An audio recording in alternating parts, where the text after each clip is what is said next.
Hello and welcome to Young Turks, India's longest running show on startups and entrepreneurship. I'm Shireen Bhan.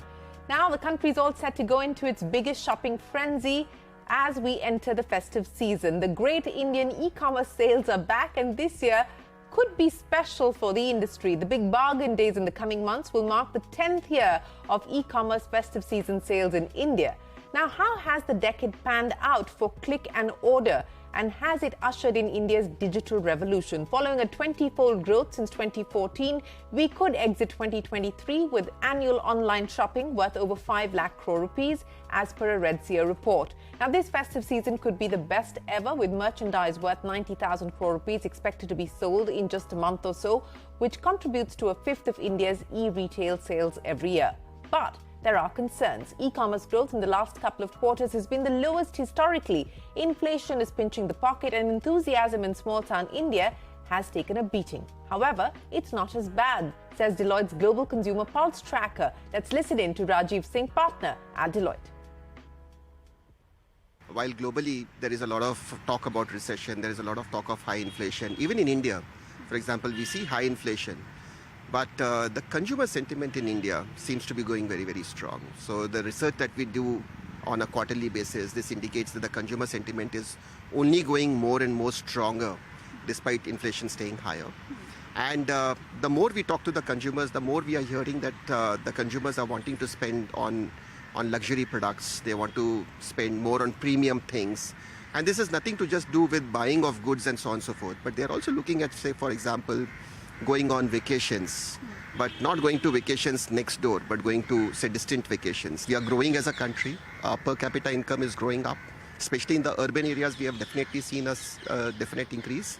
At the same time, one thing that we need to keep in mind is that the savings percentage has gone a little down. And the discretionary spend that the consumers are doing, especially post-COVID, has seen a hike. It's just the confidence that the consumers have currently that they will be able to manage with the uncertain expenses that may come their way, maybe from medical perspectives or anything uncertain that hits them. Consumer confidence is high. That's the Deloitte view. To take the discussion forward, we're now joined by Nandita Sinha, the CEO of Myntra, Atul Mehta, the Chief Operating Officer at e-commerce logistics platform Shiprocket, and also Anil Kumar, the founder and CEO of Redseer. Nandita and gentlemen, appreciate you joining us here on Young Turks. Anil, I want to address what we are seeing in terms of trends, demand trends at this point in time, backed by what Redseer is picking up. As we just heard there from Deloitte, consumer sentiment continues to be strong. Premiumization, the luxury market continues to hold very, very strong at this point in time. But there are signs of concern, especially on account of inflation. Now, what's the expectation? Do you expect this to be a blockbuster festive season? Hi, Shane. Okay, so I think this is the 10th year, as you rightly mentioned, a special festive year. But I think there are probably two themes playing out here. One is, of course, the larger theme about the consumer inflation, the changes in the demand pattern in from an overall Indian consumer perspective. And the second theme which is playing out is how are the internet platforms really geared up to net the consumer demand as we speak today. So I think while I agree with the fact that Indian consumers' demand is robust and inflation is not the biggest challenge, but when it comes to the India internet story, the big theme which has been for the last 1 year is how to be looking good on unit economics. And that has probably made platforms be a lot more economical about how much do they spend. And that is something which we believe is going to play out in the festive season as well. But the good part is in our expectation that... sorry, yeah. Are you saying something? No, that's an interesting point that you make, but let's address the silver lining that you were talking about as well. Go ahead, and then I'll come back with my question. I think the silver lining here is that the event over the last 10 years has become a pretty big jamboree, and everyone has started respecting that consumers do splurge and spend around the festive period. And what it means is that the amount of spend or investment which needs to be done to make this event successful doesn't need to come completely from the platforms, but rather a lot of this money has been pumped in from the financial partners, which are credit cards and banks and the D2C brands and so on. So I would say that in terms of the overall investment, which will go for the festive season, should definitely not go down, and we'll definitely see the largest festive season ever. But probably from a growth perspective, maybe the growth might not be as high as we've seen in the last few years. Okay, so the largest festive season ever, but as you point out, the pace of growth has come off on account of the many challenges that we just spoke of. But Nandita, let's address the issue that Anil just raised. Look, it is a challenging environment, not only on account of inflation, which is biting the pockets of the consumer, but also platforms, are facing trouble because the free money, the easy money is not that easy to get by anymore. So one is the question of how much is the consumer willing to splurge, but the other question is how much are platforms willing to splurge to entice the consumer, and do they have the room, the flexibility to do so today? Hi, Shireen.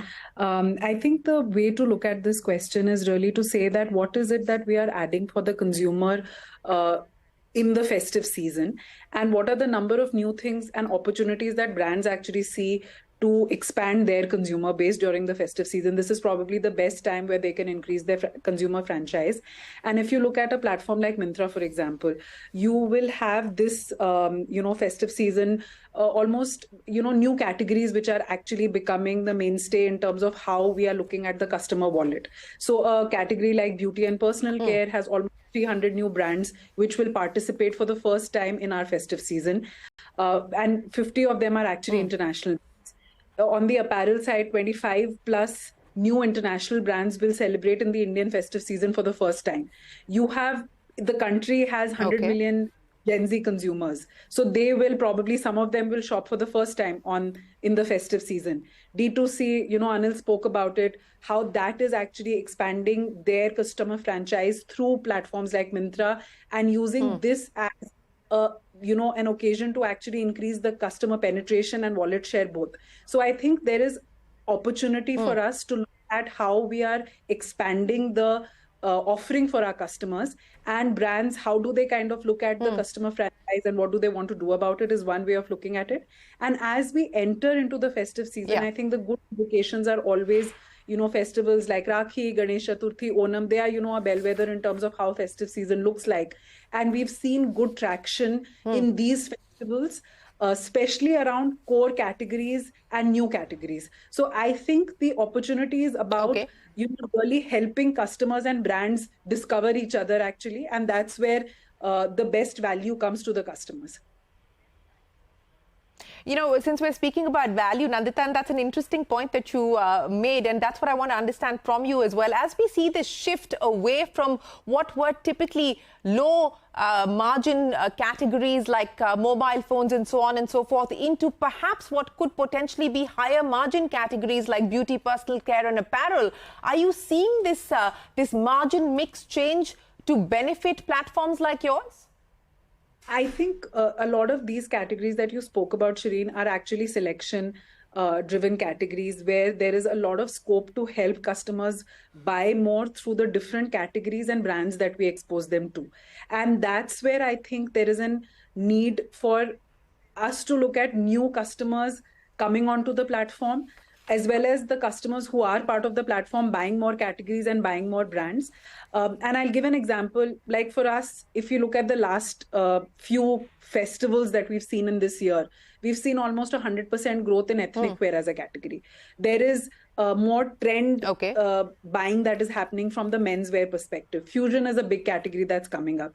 If you look at some of the big gifting categories like fragrances or, accessories, they all are growing. So I think as customer share or customer comfort with e-commerce is growing, the number of categories and the share of wallet is actually growing on some of these categories, which is a good indication of how probably both growth and best, margins, etc., will play out for the platforms. Yeah, I would imagine. Atul, let me come to you to start with. Have you contributed to aiding sales growth for Nandita? She talked about menswear being a category that's seeing a fair amount of traction. I don't know if you've been contributing to that or not, Atul, but, take me through how you're gearing up for the festive season. Thanks, Shireen. I think for us, we from a vantage point of the biggest D2C enabler, we start seeing a precursor of what is going to happen. Like Nandita talked about, the festive, the pre-season sales have been doing well for our merchants. We have seen in August the Rakhi sale for D2C brands, and a lot of them start doing it earlier on their direct commerce websites before the marketplaces. So we're seeing a lot of traction. We're seeing a lot of tier 2, tier 3 penetration going up this time, right? First time shoppers coming and clicking on these websites, and a lot of discretionary spends on categories which are long tail, right? Whether the accessories, whether it is gifting, whether it is home decor. So that I think are good signs on the lead up to festive season, what the consumer sentiment is, how willing are they to spend on these discretionary items. I think on how we are preparing for it, we take care of more the experience which our merchants are able to deliver, right? So we have almost doubled our warehousing footprint. We are now at 2 million square feet. We have opened 3 state-of-the-art warehouses across Delhi, Bombay, Bangalore, 100K plus facilities, so that our merchants are able to deliver faster. We are going to operate our warehouses at in 3 shifts, double the manpower.